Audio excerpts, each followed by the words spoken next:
cadastro positivo, que é a lista com os nomes dos bons pagadores, começa a ser implantado a partir desta quinta-feira em todo o país. Para falar sobre este e outros assuntos, está ao vivo aqui no Jornal do Meio-Dia o assessor jurídico do Instituto Brasileiro de Estudo e Defesa das Relações de Consumo, o IBDEC, Antônio Tavares de Mello. Boa tarde, obrigado pela sua presença. Boa tarde, o IBDEC é uma satisfação estar aqui para tirar mais dessa dúvida do consumidor, né? O que significa necessariamente, então, a implantação desse cadastro a partir de amanhã? A lista começa a ser formulada, as pessoas vão poder já participar? Como é que funciona? Então, o cadastro positivo, as pessoas não devem confundir com o cadastro negativo. O cadastro negativo, SPC, Serasa, Cadim, dá as informações, as restrições que o consumidor tem quando ele atrasa um pagamento. O cadastro positivo vai analisar o histórico de pagamento dos consumidores. É um sistema que já existe nos Estados Unidos e na Europa e, tecnicamente, visa facilitar a concessão de crédito para o consumidor que vai ou pedir o financiamento ou pedir um parcelamento de uma compra. O cadastro positivo, as informações que vão estar no cadastro positivo já estão disponíveis há muito tempo. Um exemplo, tudo que nós usamos de cartão de crédito, cada operação no banco acima de R$1.000, as notas fiscais que hoje são eletrônicas, tudo isso já forma um banco de dados que é utilizado por algumas empresas, por alguns setores na nossa economia. O IBDEC Mato Grosso viu, então, essa legislação nova que está regulamentando isso como um avanço no sentido de estar colocando limites e dando direitos para o consumidor consultar isso e modos dele saber quais são as informações sobre ele nessa lista. Já que a lista, inclusive, já até existem outras listas, né, que tenha justamente a vida, a histórico, ela já existe. Então, a pessoa também vai poder escolher se quer participar dela ou não. Exatamente. Como que vai funcionar? As informações hoje para o consumidor que está nos ouvindo já existem.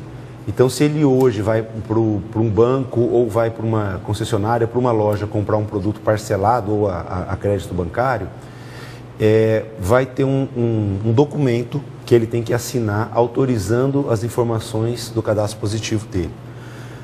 Bom, quem vai conceder o crédito ou o parcelamento vai ter informações sobre o histórico de pagamento desse consumidor. Que tempo? A lei não é clara. Há estudos aí falando que poder-se-á estudar os últimos 15 anos do consumidor. Eu não acredito que vai chegar a tanto, principalmente para essas compras mais rápidas de eletrodoméstico, de eletrônico, de roupa. Mas a vantagem do cadastro positivo, o ponto que praticamente nós aqui do IBDEC também achamos recomendável, salutar, qual é? No cadastro negativo, se o mal pagador ele tem um histórico de inadimplência, tem gente que sai do Serasa, do SPC, e algum tempo depois já pratica operações para lesar outros comerciantes. Acontece isso também.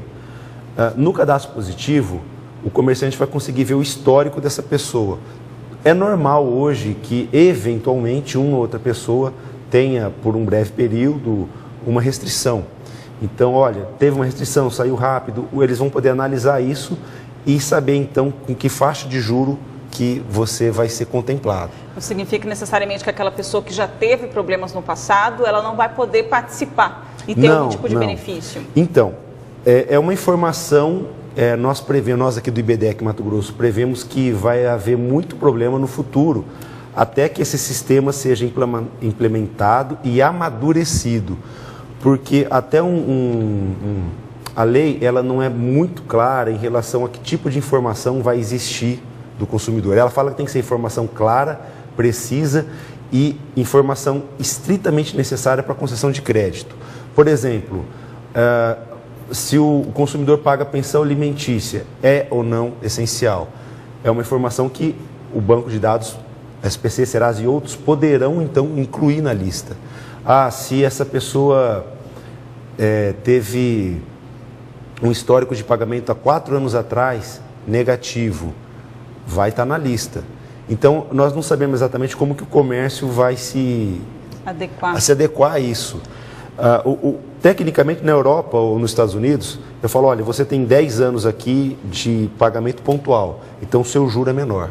Aí vem outro que teve restrições, seu juro é maior. É mais ou menos assim que funciona. O cadastro positivo também ele vem de encontro à discussão sobre o superendividamento, uma preocupação que ficou evidente junto ao presidente depois das políticas divulgadas recentemente.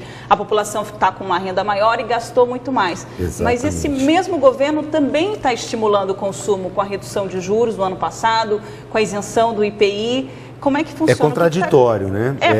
Existe preocupação, mas o próprio governo está incentivando a população o governo tem incentivado o consumo meio que de uma maneira até desenfreada, e nós temos percebido aqui no IBDEC Mato Grosso que cada vez mais as pessoas estão superendividadas. Superendividamento é aquela situação em que a pessoa comprometeu a renda da família, comprometeu até 100% ou mais da renda da família com prestações. Então, se você pegar a pessoa que financiou imóvel, que paga água, energia, enfim, as contas habituais, mais financiamento bancário, mais o cartão de crédito, várias famílias já comprometem 100% da sua renda com isso, ou seja, ela tem que não pagar alguém para sobreviver. E esse cadastro positivo, ele, de certa maneira, vai facilitar com que o bom pagador tenha acesso ao crédito mais barato. Ao longo do tempo é isso que se prevê. O superendividamento hoje tem que ser adotado como uma política pública, até de saúde pública, eu brinco, porque a pessoa que entra no superendividamento, ela afeta a família de uma maneira física, emocional. Quando nós do IBDEC recebemos essa pessoa, é uma pessoa que a gente pode dizer destruída, é uma pessoa que sofre desaforo, que não reage mais. Eu sei que isso tem um aspecto médico que eu não me atrevo a entrar, mas nós temos buscado, quando caracterizado o superendividamento, entrar na justiça contra todos os bancos, via de regra é banco, consignado, a pessoa que tem acesso ao consignado, faz muitos consignados, quando acaba o consignado, ela começa a fazer operação no banco onde ela recebe o salário, para assim que cai o salário, o banco debitar, e o cartão de crédito.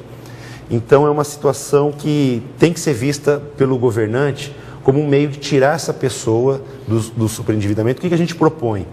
Que se adeque todas as parcelas a 30% da renda da família e se alongue de modo, sem o juros de inadimplência, ou seja, apenas o que foi contratado, de modo que essa família possa voltar a respirar e a ter uma vida financeira saudável. Falando sobre um outro ponto de vista, a gente vai ter agora a lista dos bons pagadores, que já existe, mas temos a lista dos maus fornecedores também. Só que a gente tem um outro problema. Aqui no estado, apenas 18 dos 32 PROCONs municipais participam do Sistema Integrado Nacional, ou seja, esses PROCONs somente é que podem inserir informações sobre quais são as empresas que não atendem muito bem os seus clientes. Então, a gente tem que resolver esse outro problema também, que em relação às empresas, a gente tem que saber quem são essas empresas. Exatamente.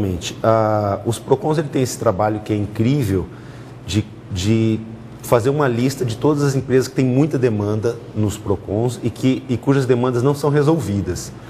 O problema que a gente vê é que essa lista, exceto pelo PROCON estadual, ela tem uma certa divulgação, mas não a divulgação que nós do IBDEC reputamos assim é necessária, ela tinha que ser mais divulgada, mais replicada. E, por outro lado, os os PROCONs municipais, eles não têm uma estrutura suficiente. A própria estrutura do IBDEC, do PROCON estadual, tem ainda muita coisa a melhorar.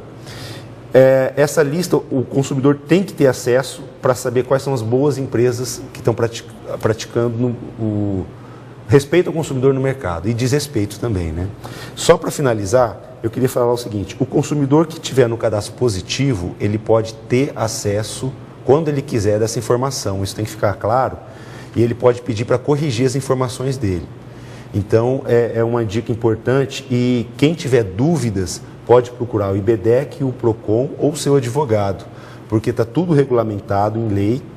E nós prevemos aí pelo menos 2 anos de atrito, de gente querendo arrumar suas informações nesse cadastro positivo, dificuldades para fazer isso, querendo excluir informações não desejáveis. Quem vai fazer esse trabalho? É o próprio PROCON? A pessoa tem que procurar o PROCON? Então, quem faz o trabalho é quem tem as informações. As informações bancárias têm uma central do Banco Central do Brasil só para isso. Todos os bancos acessam lá. Então vai ser um pouco trabalhoso, vai ser um pouco confuso, porque você não sabe exatamente onde procurar. A informação do comércio vai para outro local. Então vai ter que procurar advogado, IBDEC, PROCON e tentar resolver por aí. Prestar muita atenção. Muito obrigada pela sua vinda e pelos esclarecimentos aqui. Obrigado, em nome do IBDEC eu agradeço, me coloco à disposição para outras informações de interesse do consumidor. Obrigada.